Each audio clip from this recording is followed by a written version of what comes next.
Olá, pessoal, tudo bem com vocês? Hoje eu vim falar de 5 grupos de alimentos. O consumo deles é importantíssimo para a manutenção da nossa saúde. Vocês querem saber por quê? Então vamos lá para a nossa aula. O nosso primeiro grupo é o das raízes e tubérculos. Esse grupo inclui o aipim, que em alguns locais do Brasil é chamado de mandioca ou macaxeira, a batata, que é a batata inglesa, batata doce, batata aipo, que também pode ser conhecida como batata salsa, batata baroa, batata cenoura ou mandioquinha, cará e inhame. O inhame aqui eu vi no mercado com o nome de taiá. Eles são grandes fontes de carboidratos, assim como os cereais também, né, que nós já vimos na última aula. Eles também são fontes de potássio, possuem fibras, vitaminas do complexo B e algumas variedades também têm vitamina A e vitamina C. Mas eles não são tão grandes fontes dessas vitaminas. Eles contêm, mas não são ricos. Nas grandes refeições, quando a gente for consumir esses alimentos, para não ultrapassar a quantidade de carboidratos numa única refeição, a gente deve optar. Ou escolhemos o tubérculo ou escolhemos os cereais. Eles também podem ser consumidos cozidos em substituição a pães e bolos. No café da manhã, no lanche da tarde, é uma ótima opção para quem tem doença celíaca ou então intolerância ao glúten. E além do mais, eles vão conter bem mais fibras do que se fosse consumir um pão branco, um bolo feito com farinha branca. Né? Mesmo quem não tem doença celíaca pode optar por esses alimentos. Então, aqui são eles, ó, o aipim, a batata inglesa, a batata doce, inhame, cará e batata ai. Nós temos uma variedade grande de batatas inglesas, né? Aqui temos a Ágata, Asterix, Atlantic, Bint, Mona Lisa, Marques, Mondial. No restante do mundo também tem diversos tipos de batatas, né? Diversas variedades. Aqui a batata doce, olha, diversas variedades também. Então, até mesmo um único alimento a gente consegue variar. Então, quais são as preparações que podem ser feitas com as raízes e os tubérculos? O aipim. Do aipim, a gente extrai a farinha e o polvilho, que a gente utiliza em diversas receitas. Além disso, ele pode ser consumido cozido, em sopas, ensopados, no escondidinho, que é um prato feito com o purê do aipim, que a gente acrescenta carne, pode ser frango, carne de boi, carne seca, que é muito comum, né? Pode ser frita também. E também a gente pode fazer o bolo com o aipim ralado. Então, aqui nós temos o ensopado com carne, cozida, o escondidinho, frita. Aqui uma farofa e feijão tropeiro que utiliza farinha de mandioca. O bolo que utiliza a mandioca ralada. Também existem receitas de bolo com a farinha de mandioca mesmo. As roscas, né, que são feitas com polvilho, o biscoito de polvilho, tapioca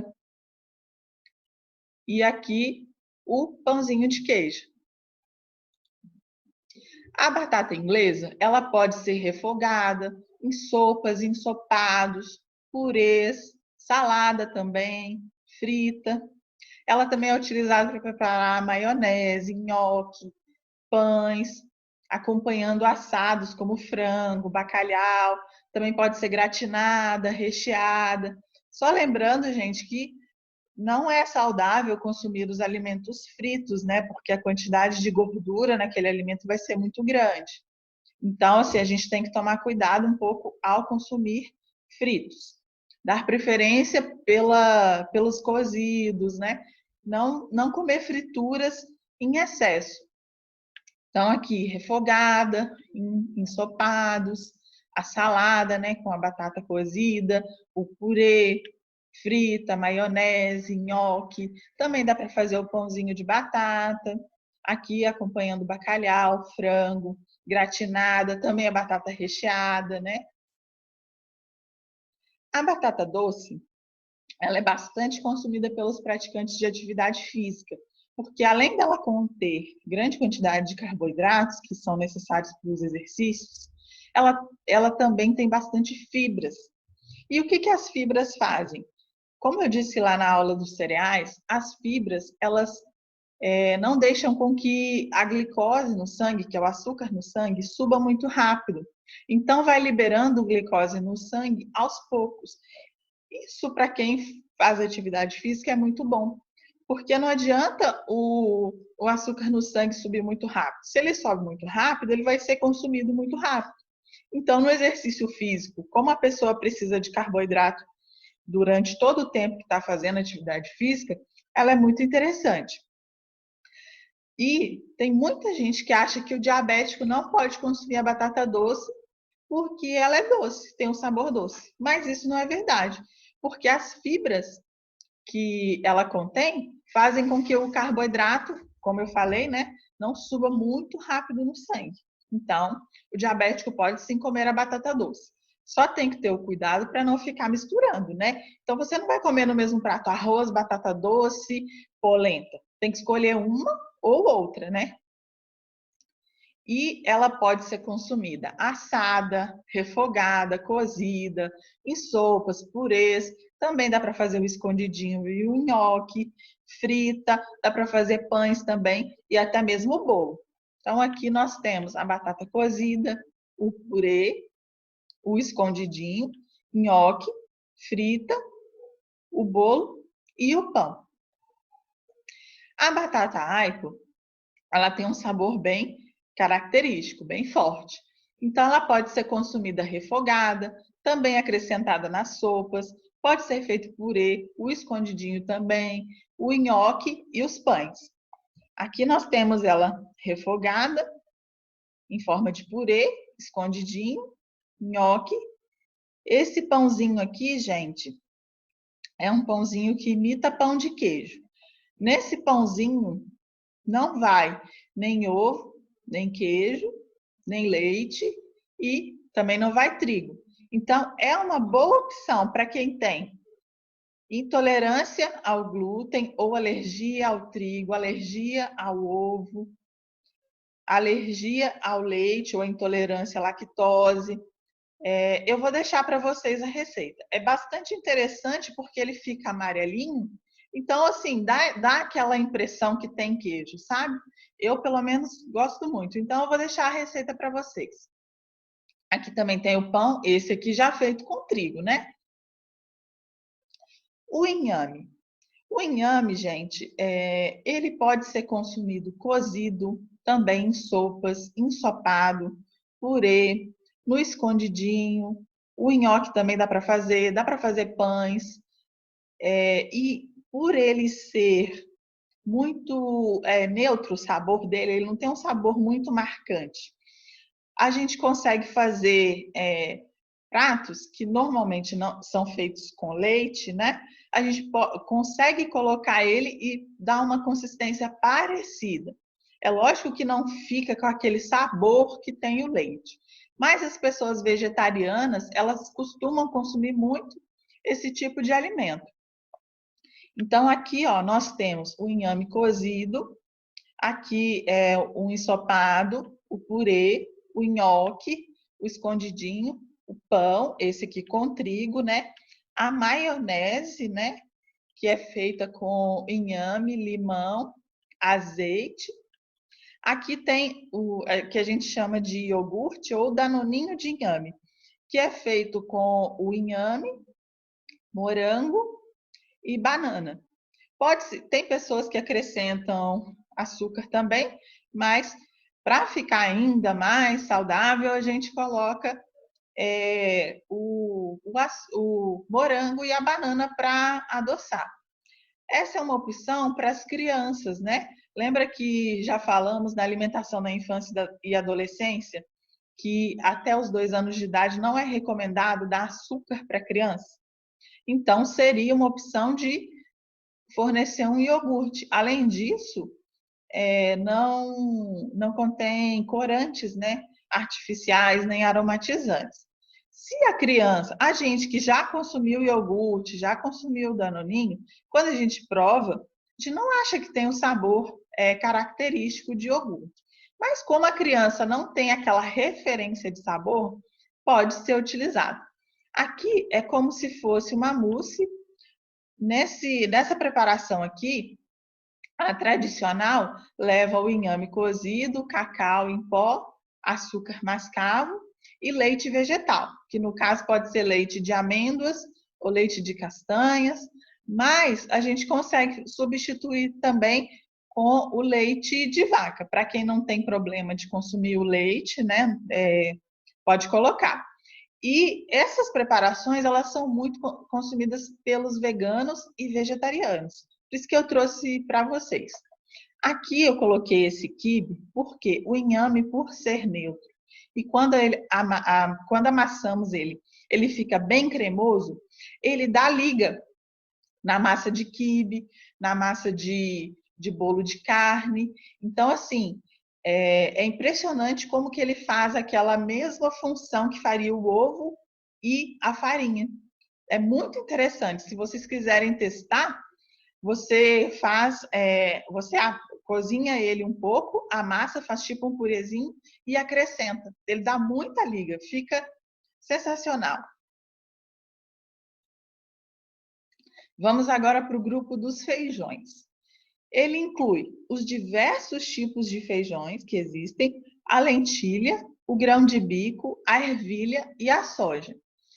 Lembra que eu falei com vocês que a combinação de cereais e leguminosas formam uma proteína completa?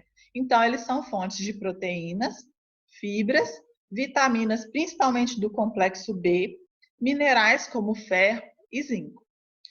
Só lembrando, gente, que o ferro dos feijões e dos alimentos de origem vegetal em geral, ele não é muito bem absorvido no organismo. O ferro melhor absorvido é o ferro de origem animal, que é das carnes. Porém, o ferro de origem vegetal, para ter uma boa absorção, sempre é necessário consumir uma fonte de vitamina C junto. Então, pode ser uma laranja, uma tangerina, até mesmo um suco de frutas, mas sempre, quando a pessoa não consome carne em uma refeição e vai consumir a leguminosa ou os vegetais verde escuro, sempre lembrar de consumir vitamina C junto. Aqui nós temos alguns tipos de feijão que eu quis mostrar para vocês. Tem muito mais feijão do que isso, né? Mas eu trouxe algumas variedades.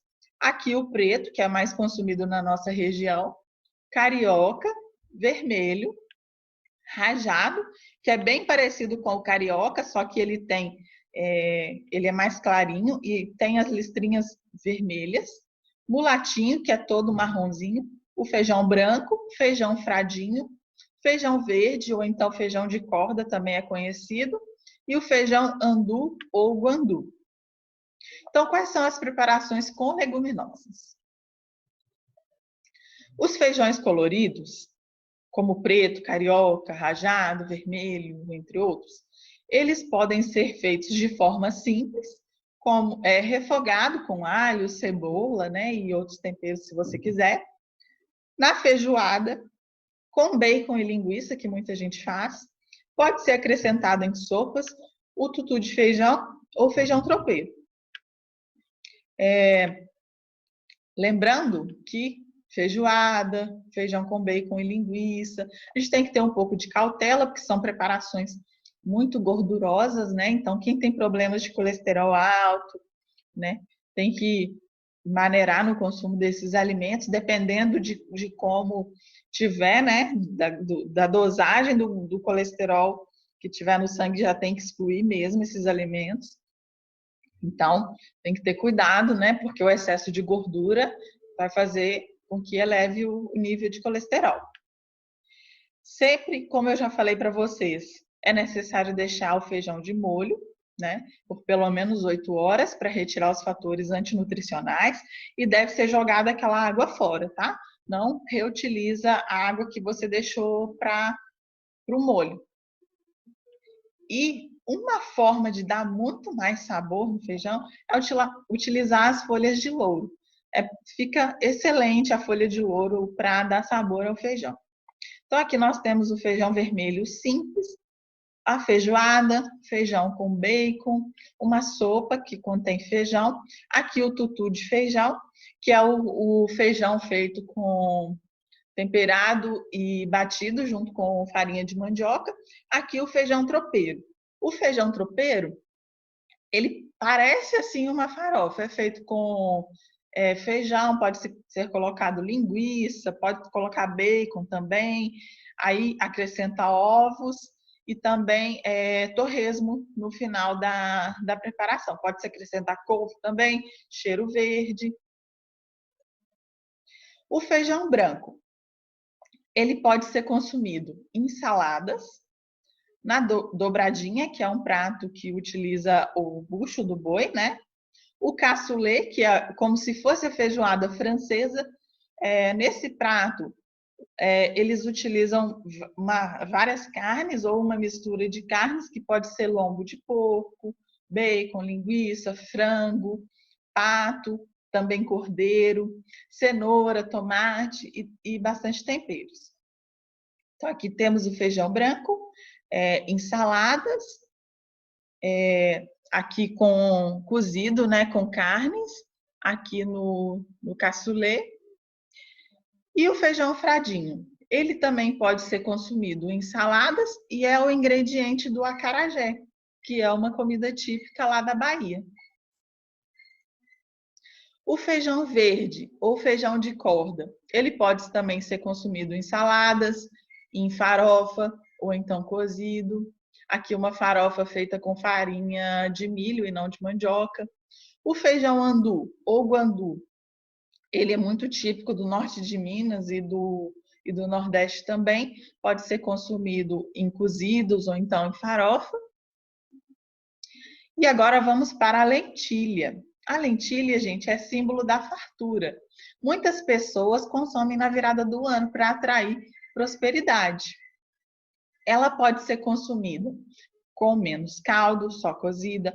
Pode ser consumida com mais caldo, como o feijão, né? Feita da mesma forma que é feito o feijão. Ensaladas, sopas. Aí a gente pode acrescentar carne, batata e outros vegetais também. Pode ser feito o hambúrguer de lentilha, que é muito consumido pelos vegetarianos e veganos. Na culinária árabe, tem um prato que chama mijadra. Esse prato ele é feito com lentilha, arroz, cebola, pimenta e outros temperos. Então, um arroz com lentilha. Então, aqui temos, né, a lentilha cozida. Tem diversos tipos de lentilha, diversas cores, gente. Não tem só essa aqui que a gente conhece mais aqui no Brasil. Aqui é lentilha cozida como feijão, ensaladas, sopas, o hambúrguer e a mijadra. Ervilha. Quando está em conserva, a gente pode colocar em diversas preparações, né, como maionese, saladas, no arroz. E quando ela é seca, a gente pode fazer da mesma forma que a lentilha, em sopas, com carnes e vegetais, né? Então, aqui nós temos a ervilha em conserva, a ervilha seca, em saladas, na maionese, no arroz com legumes e também a sopa. Grão de bico.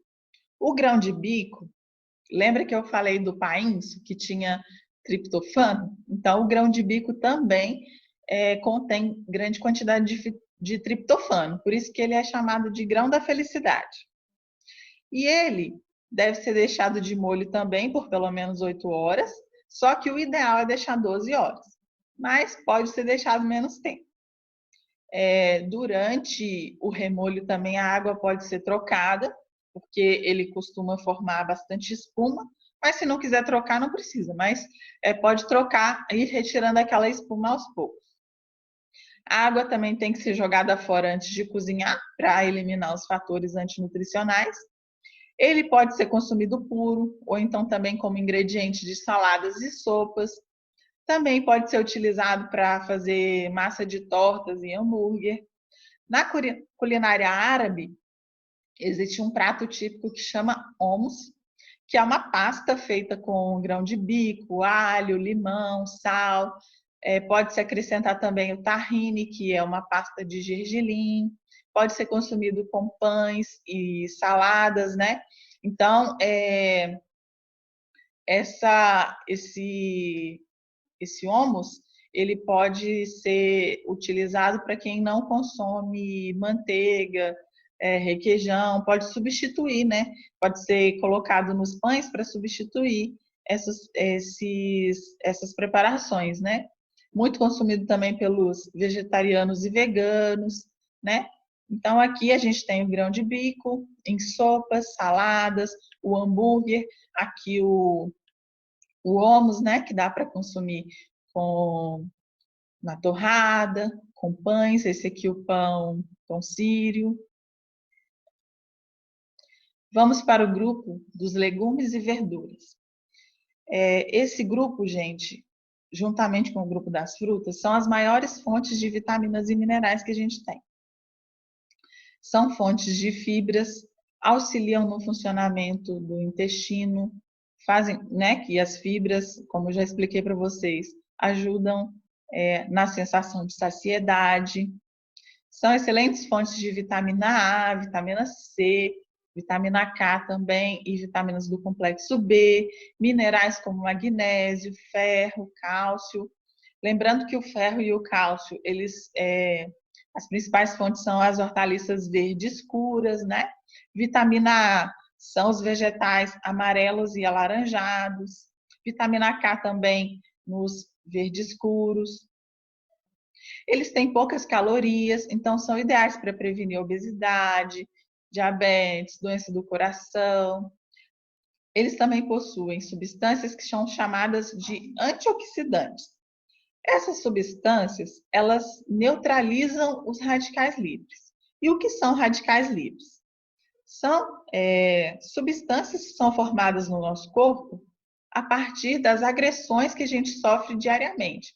Então, com a poluição, com a nossa alimentação. Então, como que a gente forma radicais livres com a alimentação?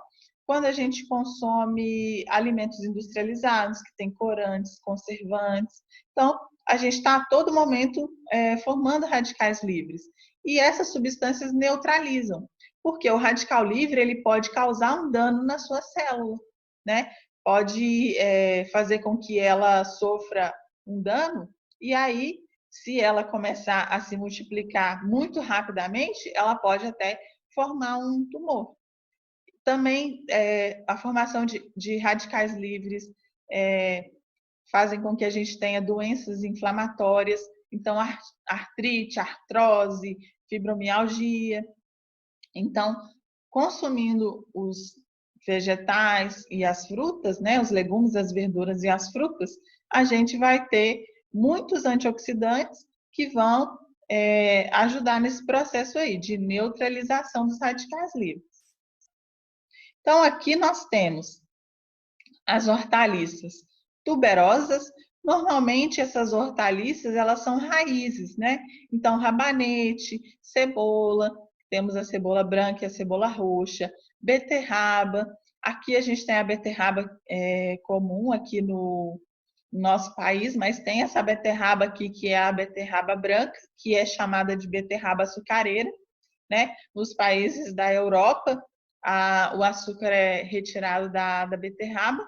Cenoura, nabo, né? Tem dois tipos de nabo, alho.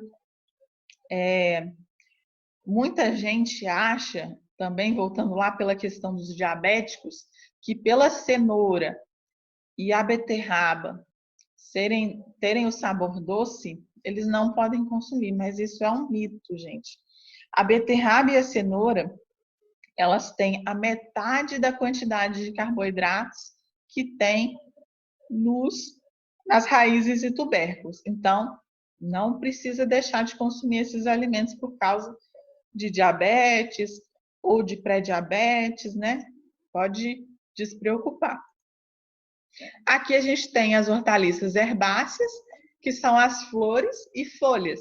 Então, temos couve, alface, acelga, espinafre, rúcula, repolho. O brócolis, a couve-flor e a alcachofra são considerados flores. Tem também os temperos, né? E outros também. Aqui nós temos as hortaliças fruto, que são as hortaliças que contêm sementes. Então, aqui, abóbora, vagem, chuchu, tomate, pimentão, jiló, berinjela, que temos a berinjela branca e a roxa, quiabo, abobrinha, pepino. Também temos outras variedades, né? Então, quais são as preparações com legumes e verduras? Aqui temos saladas, né, que são os mais comuns. Saladas, cruas, cozidas, refogado. Então, pode ser o legume refogado ou a folha refogada. Aqui a gente tem a abóbora e a couve. Não precisa a gente desperdiçar a casca da abóbora, porque ela contém muitos nutrientes. Então, dá para consumir ela com casca e tudo. Basta cozinhar bastante, né? Que a casca vai ficar molinha, gente. Quem nunca comeu, faça essa experiência. Aqui a couve, mas pode ser outras folhas também. Aqui aquela técnica que a gente aprendeu na aula de técnicas culinárias, que é salteado. Aqui sopas em cozidos com carne. E também dá para fazer os molhos, né? A gente pode fazer o molho de tomate. Dá para fazer também o molho de beterraba com cenoura, que é um molho falso de tomate também, né? Que fica muito bom. Ou dá para acrescentar cenoura e beterraba no próprio molho de tomate, né? Para deixar ainda mais rico. Aqui temos a berinjela recheada, mas dá para fazer com chuchu, com abobrinha também, com tomate. Aqui temos uma lasanha de berinjela, né? Que é muito consumida pelos vegetarianos, pelos veganos, por pessoas que estão controlando a quantidade de carboidrato, pelas pessoas que são intolerantes ao glúten. Aqui temos um macarrão de abobrinha com cenoura, né? Que é ralado naquele ralo fininho. Aqui temos torta de legumes, aqui soufflé. Também podem ser acrescentados em sucos, pães, né? Aqui temos pão de cenoura, de espinafre, de beterraba. Dá para fazer também bolos, né? Aqui temos o bolo de couve, mas também tem bolo de cenoura, de beterraba, de abobrinha também dá para fazer. E aqui os doces também, sobremesas, né? Com vegetais. Aqui, no caso, o doce de abóbora. Só voltar aqui, gente, só para lembrar vocês que quando a gente consome o suco, a gente perde boa parte das fibras. Então, sempre a gente deve preferir comer os vegetais para consumir as fibras. Mas nada impede que quando você for tomar um suco, acrescente os vegetais, vai enriquecer ainda mais, né? O que não pode é a gente não consumir o vegetal e ficar só tomando o suco, né? Grupo das frutas. Também são excelentes fontes de vitaminas, principalmente vitamina A e vitamina C, e minerais como potássio, magnésio e também as fibras, e os antioxidantes, né? Como já falei lá nos vegetais. Aqui temos diversos tipos de fruta, né? Melancia, morango, uva, maracujá, abacate, que é uma fruta rica em gordura, mas gordura boa, né? Gordura monoinsaturada. Maçã, kiwi, melão, pêssego, manga, mamão, goiaba, amora, laranja, acerola, ameixa, abacaxi, tangerina, jabuticaba, limão, caqui, pera e outras frutas, né? Diversos tipos de fruta. Aqui eu coloquei as mais conhecidas, mas tem muito mais frutas que isso. Dá para a gente variar bastante. Então, quais são as preparações que podem ser consumidas com frutas? A forma mais saudável de consumir é a fruta fresca. Nela você vai ter a mínima perda de nutrientes, né? Vai ter maior quantidade de água que vai hidratar o nosso organismo, né? Mas também a gente pode consumir aqui para os bebês, né, em forma de papinhas, porque até os 8 meses eles não vão conseguir consumir ela em pedaços. Mas também a gente pode consumir ela seca ou desidratada. Nesse processo, ela só vai perder a água. Só que aí ela vai concentrar muito a quantidade de açúcar. Então, quem tem diabetes tem que tomar um pouquinho de cuidado ao consumir essas frutas, porque a concentração de açúcar é muito grande. E outra coisa, quando a fruta é desidratada, a probabilidade da gente consumir uma quantidade muito grande é alta, né? Vamos pegar o caso da banana. A banana passa, se a gente for comer banana, normalmente a gente come uma, duas, mas a banana passa, a gente come 5, 6 de uma vez, 7, né? Então tem que tomar cuidado. Mas é uma opção para a gente levar de pequenos lanchinhos, né? Quando a gente não está num local que a gente tem a possibilidade de descascar, por exemplo, uma viagem. A gente não tem uma faca ali para poder descascar, né? Dependendo do tipo de fruta, vai estragar se for uma viagem muito longa. A gente pode levar como se fosse um lanchinho. Aqui temos a salada de fruta, frutas com iogurte, aqui fruta, iogurte, aveia, que é um excelente lanche, né? Vitamina também, nos sucos. Lembrando, da mesma forma que o vegetal, o suco, ele vai perder um pouco de vitaminas, vai perder as fibras, né? Então, a melhor forma é consumir a fruta in natura. Não pode deixar de consumir fruta in natura para ficar só tomando suco. Aqui também a gente pode colocar em saladas.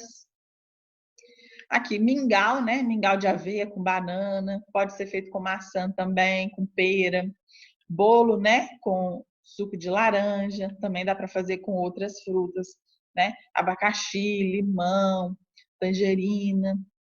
Aqui um sorvete de banana, que é feito com banana congelada. Dá para acrescentar morango, dá para colocar manga também congelada, amoras congeladas. Dá para você colocar cacau e fazer a versão de sorvete de chocolate. Fica muito bom. Aqui temos também a geleia de frutas, as frutas em calda. Só lembrando que aqui a quantidade de açúcar vai ser bem grande, né? Então tem que tomar cuidado. Aqui um bolo, né, com recheios de morangos, aqui uma mousse de maracujá. Dá para fazer também com manga, fica uma delícia, limão também, né? Então, assim, são as diversas preparações que a gente consegue fazer com as frutas. E o nosso último grupo é o grupo das oleaginosas. Esse grupo inclui vários tipos de castanha, como a castanha de caju, de baru, do Brasil ou do Pará, as nozes, amêndoas, amendoim, macadâmia, pistache. E aqui elas são ricas em minerais como zinco, selênio, fósforo, magnésio, vitaminas do complexo B, vitamina E, fibras e as gorduras saudáveis, né, que são as monoinsaturadas.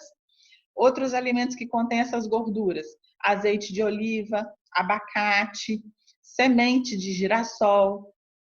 Então, esses minerais aqui, zinco e selênio e vitamina E também, eles são antioxidantes. Então, fazem aquele mesmo processo de neutralizar os radicais livres, igual os compostos bioativos, né? Os compostos antioxidantes. Aqui temos, né, as amêndoas, o amendoim, que tem a variedade vermelha e a preta, avelã, que é o ingrediente daquele creminho, sabe? Aquele creminho de avelã com chocolate. Nem preciso falar o nome que vocês já vão saber.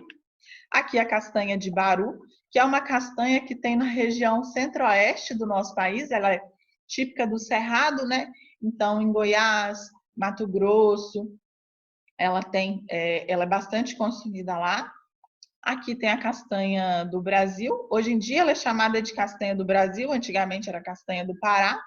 Castanha de caju, nozes, né? Noz pecan e a noz é chamada de noz chilena. O pistache e a macadâmia, que é muito usada na indústria de cosméticos também, né? Então, quais são as preparações com oleaginosas? Aqui elas da forma in natura, né? Aqui com iogurte e frutas.